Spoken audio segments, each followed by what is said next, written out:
Analizando el esquema mundial energético en este momento, luego precisamente de los hechos que se dieron el fin de semana en Medio Oriente. También estamos en este momento interactuando con José Enrique Robles, está del otro lado del estudio, ya próximamente va a estar allí participando. Antes de ir al corte, le preguntaba también por el tema de la sociedad, porque si bien los conflictos armados, el protagonismo lo tienen los estados, los gobiernos, y deciden las naciones, y también en materia energética, todos los involucrados, preguntábamos también cómo va la participación de los civiles, tanto desde el sector privado, de los empresarios involucrados en este tema y por supuesto de la sociedad, que tienen una vida determinada precisamente por las decisiones que puedan tomar cada uno de estos gobiernos. No, es algo muy triste porque estamos viendo fallecimientos allá en la zona. Es algo muy triste porque no se había nunca imaginado pues que esto iba a suceder nuevamente.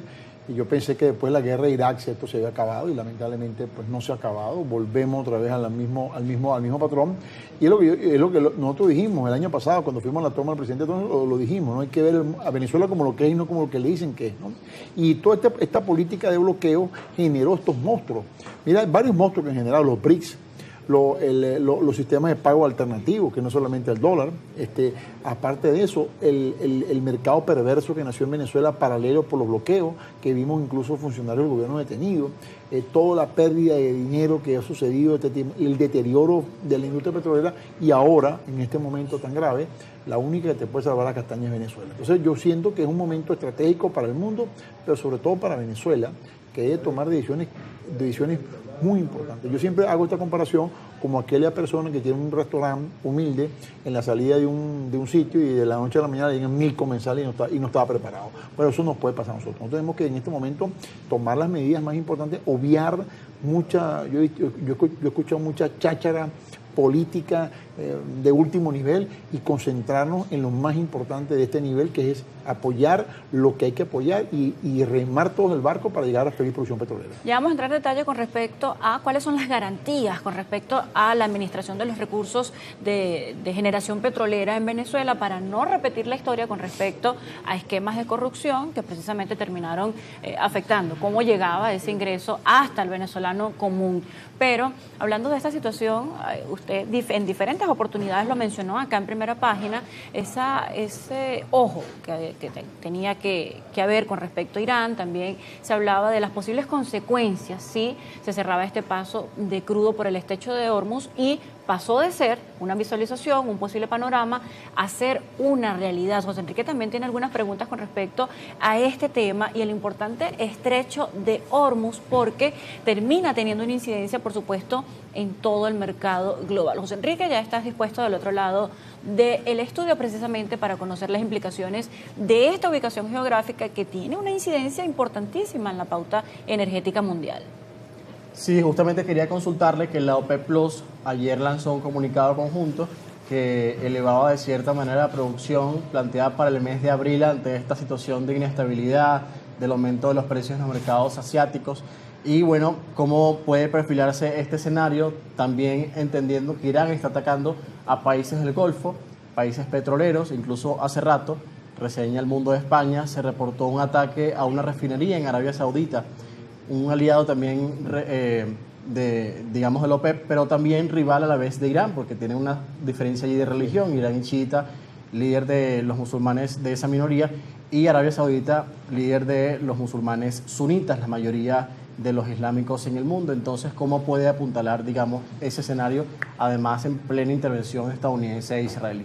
Bueno, es un tema muy delicado porque además de eso, la apuesta de la apuesta de Irán, lo he dicho varias veces, es la destrucción económica. ¿Qué le afecta en este momento a los Estados Unidos? La falta de petróleo venezolano, la falta de la capacidad de la refinación de la deuda y la falta de energía para mantener los centros de data norteamericanos, y cómo frenar China. Entonces, claro, evidentemente te metes en ese problema.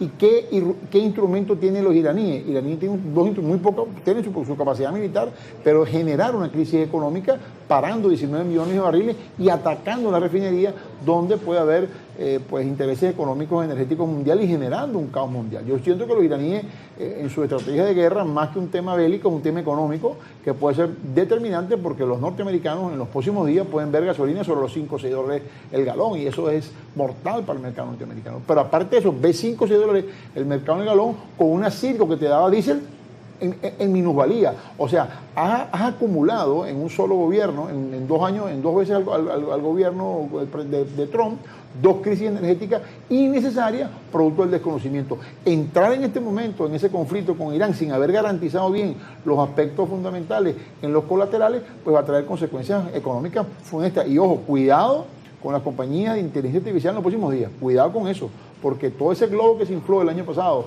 y todas esas ganancias que el presidente Trump reportó en las monedas que él ha estado fabricando con respecto y la deuda norteamericana pueden verse debilitadas en una crisis energética que lo hemos dicho, bueno, no hemos anticipado un poco a eso y nos preocupa mucho que pueda suceder como de hecho está sucediendo, sobre todo en los temas teocráticos y religiosos que rodea el Golfo Pérsico.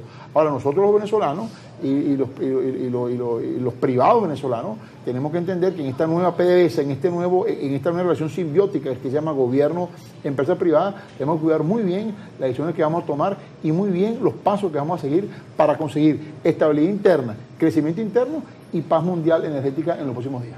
Doctor, ya para concluir la entrevista, regresamos a Venezuela y precisamente habla de ese rol que tiene Venezuela en medio de este conflicto global y precisamente de todo lo que se necesita para atender esa demanda mundial. Dice, bueno, Venezuela en este momento no está preparado. Tomaba también las palabras de Luis Vicente León con respecto a un paciente que viene de una terapia intensiva y no puede de la nada correr un maratón.